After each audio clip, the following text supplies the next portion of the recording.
Hello and welcome back to Out of the Park 23 as the Minnesota Twins, and this is going to be the off-season setup episode.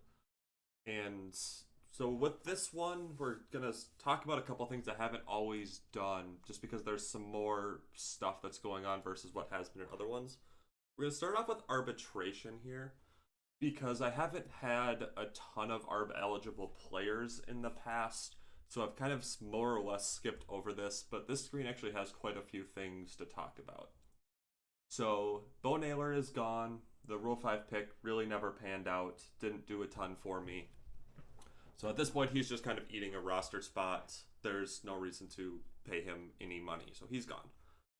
We have sent out kind of the 1 year, basically trying to not go to arbitration with Cano, Duran, Nardi, Aranda, and Frelick. So then Jose Miranda has this offer of 6 years, 83.5 million. There was a weird thing where I had submitted the offer kind of during the postseason, and then when I went to go look at it today, where offseason started, the offer screen showed up. So that seems to be something that happens occasionally, where I'll submit an offer, it'll get to this, and then it resets. So I'm not really sure why that happens. But this is the offer. It's pretty similar, I think, to the one I talked about before. It's actually a little bit less. I think what it was asked for was a little bit lower. But it's the same idea where years 5 and 6 are both team options. And I think the high end of this deal is 18 million roughly. So I feel pretty good about that deal if he does decide to take it. Obviously, coming off being the World Series MVP, the bat's been consistently good. He's fine at third base even as well. He's probably a better first baseman than he is third baseman. So we'll kind of look into some options there. Look kind of how we're going to move around our infield. I'm probably going to explore trading Kirilloff in the offseason. That's sort of an idea that I have. I don't know how much will go into it because I'm a little worried about that contract at this point. So obviously then the outlier here is Aaron Rozak, because he doesn't want to do an extension where I don't kind of promise position starting pitcher for him. So that's interesting. Obviously, there's not really a ton he can do about it. Expected role bullpen? I don't get it.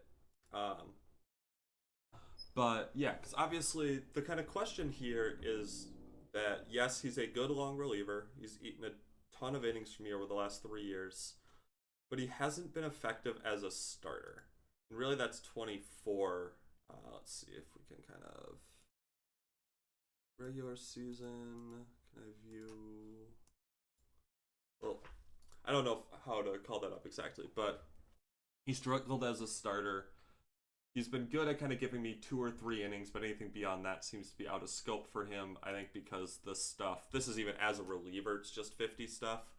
So there's not really enough there where he's going to be able to be successful as a starter.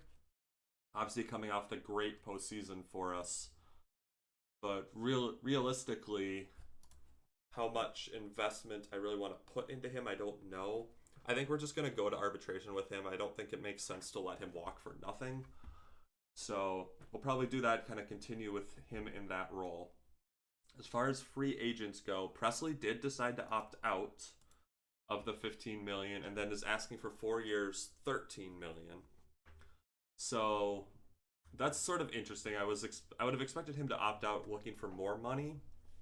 If he's willing to come back in the offseason at a 1 year deal, then I think I would be okay with that. But as it is, I'm fine letting him walk as well. Rosario is gone. It was a fun story for the year. He had a good year, but there's no long-term value there. And I've got good corner outfielders that need spots in the near future. Jacob deGrom still wants a lot more years than I'm willing to pay him. And I have the concerns about what actually is he. Where, he had that good run at the last 2 series, but he got lit up by Pittsburgh. Wasn't even that great during the regular season. He was just basically a league average pitcher. So paying him that type of money just doesn't seem super reasonable. I don't know that I'd want to pay him more than 15 to 16 because, quite frankly, the stuff is coming down, the movement's getting worse. Yeah, this level of control will make him be a viable starter, but I just don't think it's a viable starter of the level that I would need from him to justify that level of financial investment. Sort of same thing with Polanco, where he wants this contract, 5 years, 120. There's just not a chance I'm paying that because he's a DH on my team. He's not as good of a defender as Royce or as Correa, my up the middle players. You could make the argument that maybe I could look into doing something like playing him at third. Move Miranda to first, have Kirilloff DH, which, I mean, there's validity to that. But quite frankly, I don't think he's good enough defensively to justify the fact that I'm paying $24 million for what I would expect to be a bat like this. Of that maybe 15 to 20% above league average that'll decline as he gets older. And I don't see the value there. Is it seems like all of that ask is based off this one 2024 year where he was really, really good. I mean, I can't argue that. But I don't see it actually working out super well for me. Even if I did do something like playing him at third or playing Royce at third. So I think we let both Polanco and DeGrom walk with qualifying offers. They should both probably get me first round tenders because they're both very good players. As far as minor leaguers go, Balazovic I cannot offer a minor league extension to, so he'll walk, that's fine. He just hasn't worked out for me. Bentley I would like to get back. If he turns that down, I might add him to the 40-man. I haven't fully decided what I would do with him. Escobar has had a couple, he had a really good year in 25 at least. 24 wasn't great. And I don't think there's a ton of MLB upside here, but he's been good in the minors, so I think keeping him around would be good for kind of my minor league system. Lots of kind of whatevers after that. Luis Ortiz is a guy I'm interested in keeping around. He was really good there. Or, I mean, if this control can go up at all, then he's definitely a viable major league pitcher. I mean, even as is, he's probably viable. We'll see what he does. I would consider 40-manning him, kind of space dependent. And then Feliz had a good year in A-ball. I'm not super interested. If he wants 40-man or nothing, then he can walk for sure. And then Martin Santana's another guy where it's sort of he's interesting. He's been good in the minors for me, so I'll try to keep him around. But that is the arbitration setup, and I will be back shortly once the free agents have all declared, and we can talk about kind of our free agent plan, and I will see you shortly. And now we have moved the couple of days past doing arbitration, everything like that. The other thing that I should talk about is the fact that Aaron Nola had his team option for this year, which we did decide to take because the contract that he wants is something you can see here, $25 million a year roughly. Why are there notes? Those can go away. So getting him at 9.5 is nice. This will probably be his last year with the team as well. So starting pitching definitely is a little more up in the air going into next year now. Where really it's Marquez and Gomez are kind of the two. Then hopefully Rocker and Love will take a couple of those spots, and we'll kind of see what we're looking at there. But first off, to talk about awards briefly before we get into more of the free agency stuff. If my computer decides that it wants to actually, load the game and do all of that fun stuff. But as far as kind of just the overarching plan goes, we're probably not going to be super active this year either. There's a couple pitchers that I'm sort of interested in looking at. Specifically, Corbin Burns is very interesting to me because the torn labrum could very easily scare people off of him. And I won't lie, it scares me a little bit too.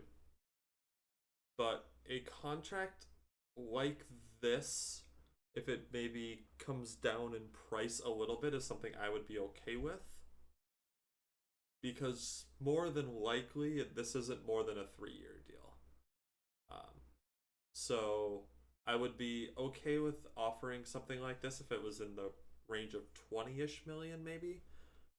Because obviously there's going to be concerns about coming off of a torn labrum, what that's going to look like.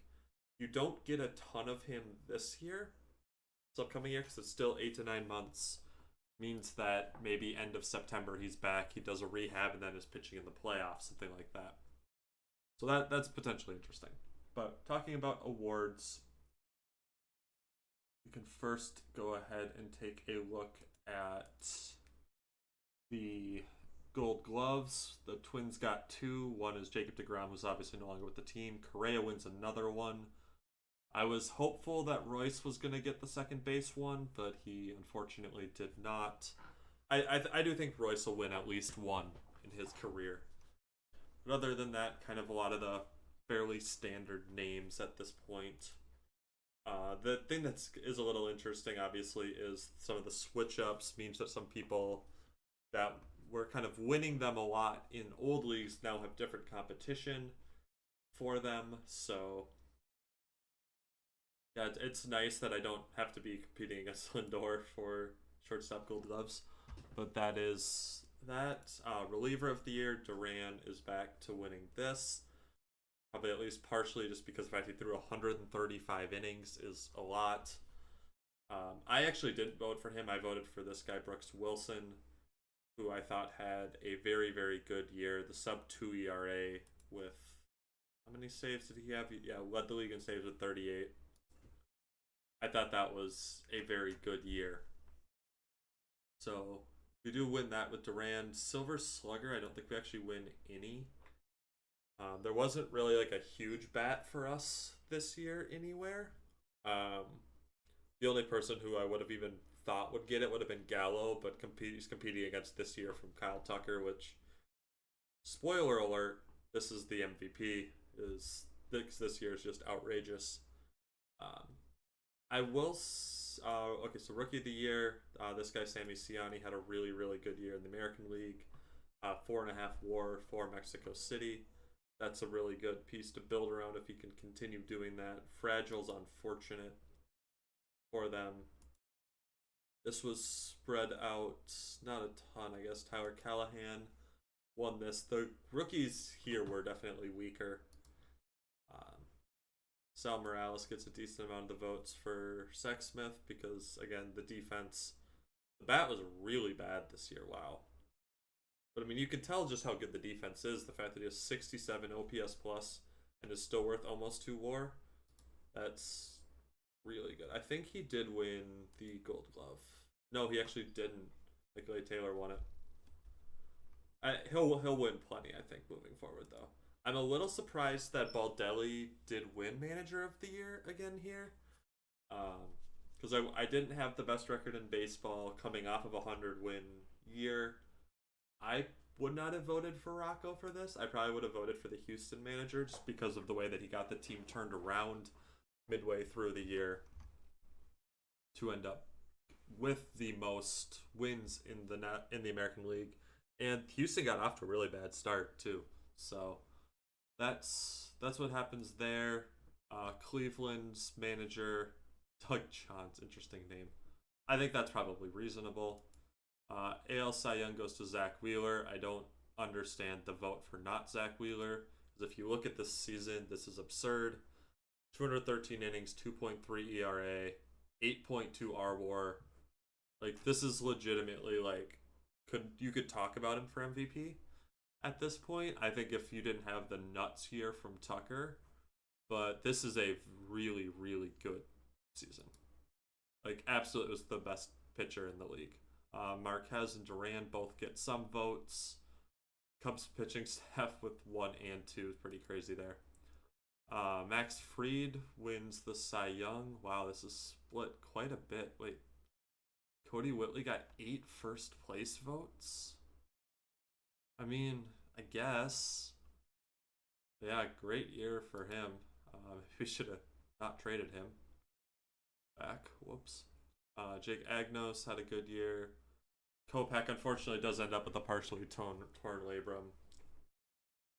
Fun thing to note is Max Fried actually is available in the free agent market, which if this comes down, I'd be willing to invest in him, just because like this is a profile I think just works really well with my team. The extreme ball, ground ball, high movement. When you have Carlos Correa, Royce Lewis up the middle, that's pretty good to have those ground ball pitches. I mean, we've seen how well Marquez has done with my team, and really I think Fried's just a better version of Marquez. So if that price comes down, I'd be willing to look at it, but we'll see. Like, I'm not as worried about this loss of a draft pick because I'm going to get 2 compensation picks anyway from Polanco and DeGrom. So, again, not super worried about that. Unsurprising, Kyle Tucker wins this. We did have a couple people get votes. Yeah, Miranda and Gallo both got votes. Neither of those were from me, actually. So, I'm a little surprised Wheeler's honestly as low as he is. Dylan Carlson wins an MVP out in St. Louis. Didn't even make the All-Star team this year, and he ends the year with 7 WAR. That's crazy. Let's see, they have him signed through 2032 on a, I think, reasonable deal. They even got him before the MVP year too. That's not bad. So it looks like that's like a 6/153 contract. Yeah, I mean, especially if he's going to win MVPs, definitely take that. Juan Soto, Jose Ramirez, Wander Franco. Fun to have all of those guys in the not my league. So yeah, they both did that. Rozak, we ended up going to arbitration and we won that. Which in a lot of ways isn't super surprising because a lot of the ways that arbitration works is based off stuff like wins, saves, and kind of just in general metrics that aren't super conducive to Rozak. So that's why that kind of happened. We'll sort of see what I'm going to want to do with him moving forward. I did do a quick shop around for him, and the only team that was interested was Sexsmith, which tells me that even though he might view himself as the starter, the rest of the league does not. So yeah, that is the awards season. Let's talk pitchers first, because there is a guy that I have an offer out on to. It's this guy, Jose Alvarez, because I really like the high movement. And the offer that he wants is a minor league with, let's see, pull this up. Okay, yeah. So the way that this is actually a minor league deal with a $3 million if he actually gets promoted to the majors, which basically means I can start him in spring training, see how he does.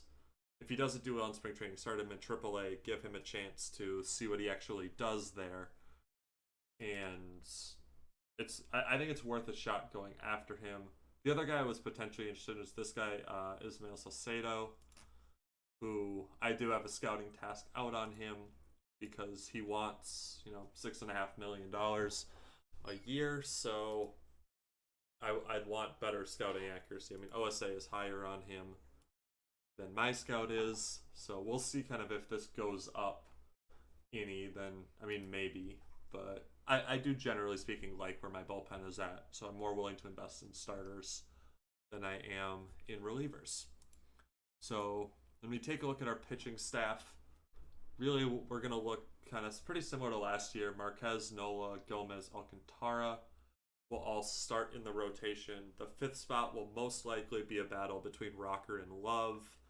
Pending anything else happening in spring training, we'll probably give a look to Klassen, potentially to like Hedrick and Varland as well. I don't think Wasteman's quite ready for that yet. But there's some interesting pieces there. We did end up adding both Denny Bentley and Luis Ortiz to our 40 man because we have the space. And they're both, I think, intriguing arms. Probably more so Bentley, I think. But I didn't want to lose either of them just to being free agents, minor league free agents. So we locked both of them down.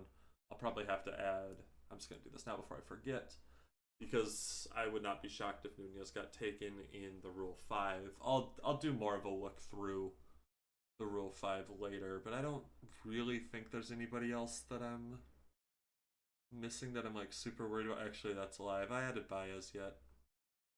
We're going to do that. Alright, so I don't want to lose either of them. As far as the bullpen goes, Presley did opt out of his contract, so I'm just going to let him walk unless he's willing to come back on a 1-year deal. I think, and I really don't mind this bullpen setup anyway. I did like the way that the back end of my bullpen worked last year with having both a closer and Duran as the stopper. I think that works very well. I think Colby White fills that closer role really well. He had the 1.5 ERA last year. He's only been very good for me. So he doesn't have an ERA above 1.7 in the last 3 years. So I think I can plug him in to that role and be just fine.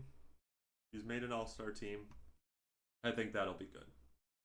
Diaz will move into the setup role because of how well he pitched in the playoffs last year.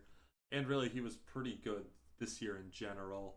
As well as Nardi, Moran, Rozek, Sprinkle, and Cano are all going to start the year there. I have a little bit less faith in kind of what I have in the minors right now. That might be something I look to acquire like in trades or such. Or potentially look to maybe move some of the guys that I have as starters into the bullpen. But I mean, Bentley, Ortiz, and Nunez are all guys that are probably worth getting some looks in the majors. So that's sort of where we're at pitching-wise. We'll take a look at probably Burns. I don't see Fried really dropping in price. But I mean, if I can get the type of value coming off of an injury that I got on people like Nola and Marquez and DeGrom before, then it's definitely something that I will be open to doing with Burns as well. Also, just having Corbin Burns on my roster would be really fun. So now as far as the hitters goes, it's honestly a pretty similar team to last year.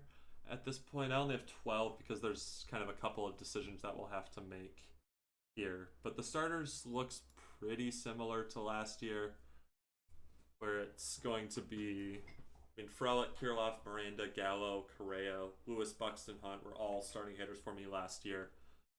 Really the main change is that we're going to move Kirilloff to probably just being our main designated hitter, with Aranda and Cavoco splitting time at first in that kind of platoon setup of Aranda against righties, Cavoco against lefties. With then Jacob Amaya being my backup shortstop, and then Gutierrez will take over as my backup catcher to Hunt. I think that it's a I think almost in some ways cleaner hitting profile than even what Hunt provides. And while he's not elite defensively, he's still good defensively, has the leadership personality, which is useful as well. But I think he should be a good backup catcher for me, hopefully for at least a couple of years. Where, I mean, I have Hunt is paid long term to be my starter, so I'm not super worried about that. Just having a backup catcher that's just functional is really all that I need, and Naylor just was not that for me. So as far as kind of my fourth outfielder situation, really there's a couple of options. I mean, Wallner is even a corner outfield option as well. I think I'd like to see either Emmanuel Rodriguez or Joshua Baez take that role. The advantage to Baez is that he's a right-handed hitter, whereas Rodriguez is a lefty, Frelick is a lefty, and Gallo is a lefty. So just being able to kind of get him more at-bats against left-handed pitching in particular, I think could be a good option there.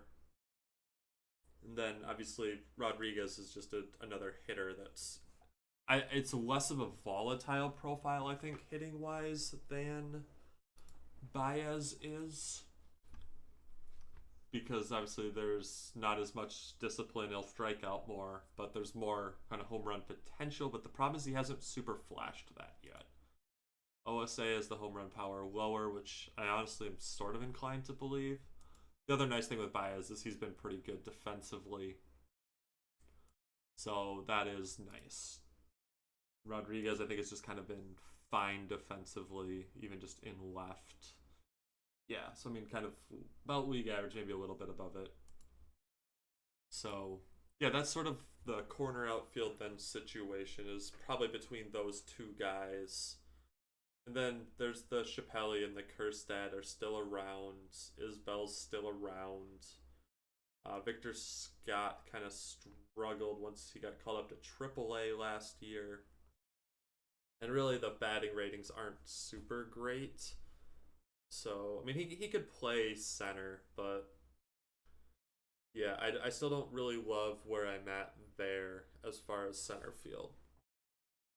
So then the last thing to talk about going into the offseason is where we are at with our minor league system. So we're ranked 27th out of 32nd, which sounds a lot worse than what I believe that it is, because my understanding of this ranking is that this is purely based on top 100 prospects, which you'll notice we only have 2 of. We have Adrian and we have Klassen, and that's it. But you'll also notice we have 1, 2, 3, 4, 5, 6, 7, 8 top 200 prospects prospects ranked between 101 and 200. So to me, that says that there's more kind of depth in here, and a couple of these guys have been top 100 prospects. Weisman's been a top 100 prospect. Rodriguez was at one point a top 100 prospect. Honestly, I'm almost a little surprised Baez isn't right now, considering the year that he had last year. But let's kind of go through some of these guys. So Mario Adrian has finally started to figure it out a little bit. Was good, had that good stretch of DSL, hit really well in the Florida League as well. So he's now in A ball, where he was league average to start the year and last year. So he'll start there again, with I think a very real chance of him ending the year at AA if he continues to hit well. Klassen is going to start this next year at AAA. He came off of a good year in AA, and I want to see what exactly it is he can do. I'm a little worried about the walks. The control hasn't really developed a ton, but it's 3 elite pitches, and they've played pretty well at the major league level. So that is nice to see. Where I think at the very least he could be a very good relief pitcher for me. I'm actually sort of curious. We do this real quick. Yeah, I mean, it goes up to 70 stuff out of the bullpen even. So, I mean, I do think worst case, he's going to find a role for me as a reliever. I mean, really, he could be the replacement for Duran if Duran does leave at some point. So Sabando is a international complex, as well as Coronel and Perez. Not really a ton to say about any of those guys. Coronel is the one who's the most likely one to actually join the DSL team at some point this year, because you'll know he's 290 days, so he's almost 19. I don't really want him to be in that league at this point. It's not terrible, but it's not great either. So we're not going to rush him out of the complex by any means. But I mean, the nice thing about him is that even if the bat doesn't really develop, it's a pretty good middle infield profile. So, like, I wouldn't be surprised if the second base rating is like a 70. So, yeah, that's really nice to see for him. Elias Guyton is the super fun profile guy that I like a lot. Ground ball pitcher. Had a okay year to start out as a high schooler. I mean, considering some of the other numbers I've seen from my high schoolers in rookie ball, I will definitely take this, where he'll start next year as well in rookie ball, but I could definitely see him getting a promotion, at the very least going into 27. Weissman will start the year in Double A after he had a really good time in High A last year when I basically said I just need to see what he can do, see if it's just a he's angry about where he is situation. And I mean, he did pretty well after I promoted him to Double A, or to High A, sorry. So it'll be interesting to see how he does there. As far as Rule 5, he's getting close to being eligible for that at this point now. So the one nice thing for him is that he is a lefty, which I don't believe my current rotation has a single lefty in it. No, it does not. Obviously, if we do, for whatever reason, are able to sign Max Fried, he'd be a lefty, but having one lefty I think would be nice. So Weissman is that potential option. Probably not in 26, but maybe in 27 I could see him competing for a spot on the team. Joshua Baez, we've talked about a little bit. Had the really good year last year, and he's really started to turn into a legit prospect where we're going to protect him on the 40-man this year, but I think there's a very real chance that he's on the major league team by the end of the year, providing in a at least significant platoon role. Because I do think that, obviously with the current structure of my team, that barring injuries, I don't see a world where he's starting. But he could definitely be a guy that's playing fairly frequently against left-handed pitchers at the very least. Rodriguez is a little bit unfortunate in the fact that he is also a lefty. It could end up being something where after Gallo leaves, it might be something where maybe him and Baez are platooning in 27. But until then, he's probably just a fourth outfielder, really at best, I think.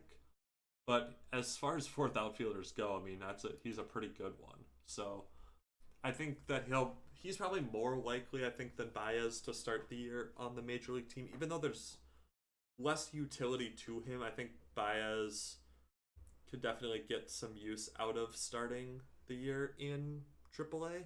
And really, I do think Rodriguez probably could as well. So we'll sort of see what we end up actually doing for that fourth outfielder spot. Jonathan Mejia he's kind of at this point sort of a year behind Baez in the sense that he now had kind of that year where he figured things out in rookie ball, is now starting the year in A ball, and could definitely make the type of jump that Baez made last year of moving up potentially two spots within two rungs within the organization, maybe ending the year Double A or even Triple A, to potentially then take over for Aranda, Amaya, those types of people in maybe 27 or 28. As far as kind of some of the non-top 200 guys, Brock Jessup has this crazy changeup, which is super fun. It's sort of unfortunate that the control isn't really there. So this was my 6th round pick last year. But the scouting stuff has improved for him. He's got good off-speed stuff. I don't think this really is a reliever profile, unfortunately, because he just doesn't throw that hard. So we'll sort of see. But I'm intrigued to see kind of how he does moving forward.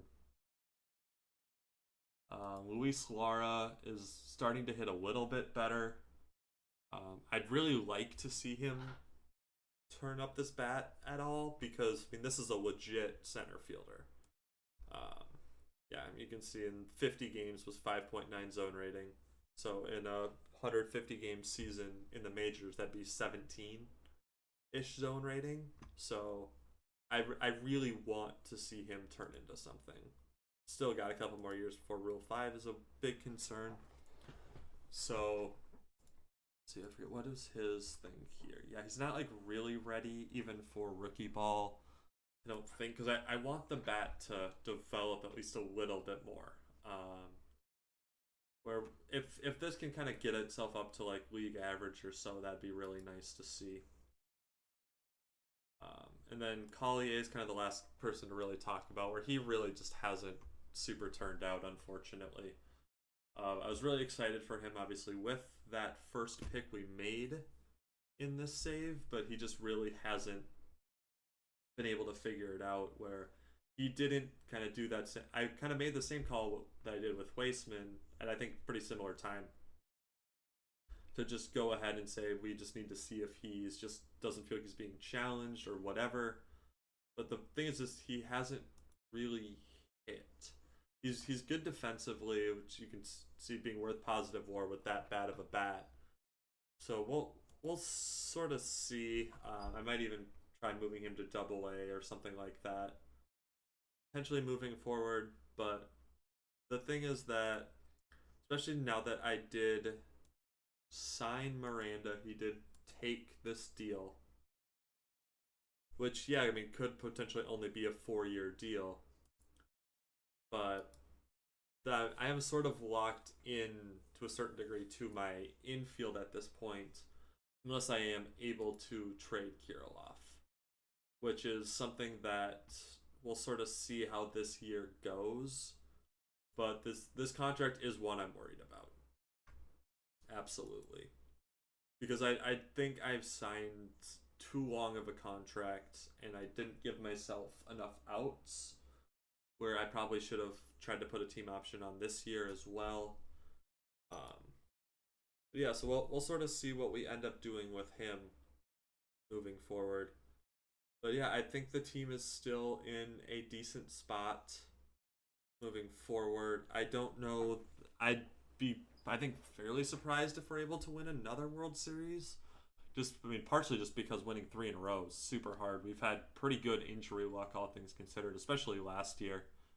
I'm more worried about my rotation because of the fact that, I can't really trust Alcantara. I don't trust Nola in the playoffs. So really, like, my playoff rotation doesn't inspire me a ton. I have a super good bullpen still. Like, I think the bullpen is still a strength of this team. I don't think I need to look to sign anybody.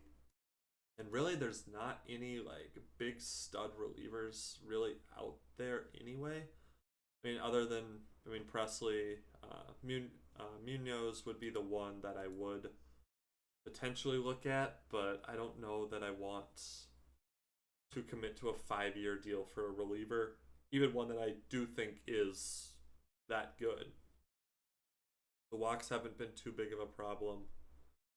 And this is a guy that I think would work pretty well in my system. And with the reliever and with the up the middle people that I do have. But I think that we would be okay even if we don't go out and get him. It would allow me to do like a little bit of reshuffling in here, but again, I don't see the need. Where if the price comes down dramatically, then I'll take a look, because it would be silly not to, but I don't expect it to. So that is the general plan for the off season. So I'll be back next time with what we end up fully doing in the off season. I hope you guys have a good rest of your day, and I'll catch you in the next one. Bye.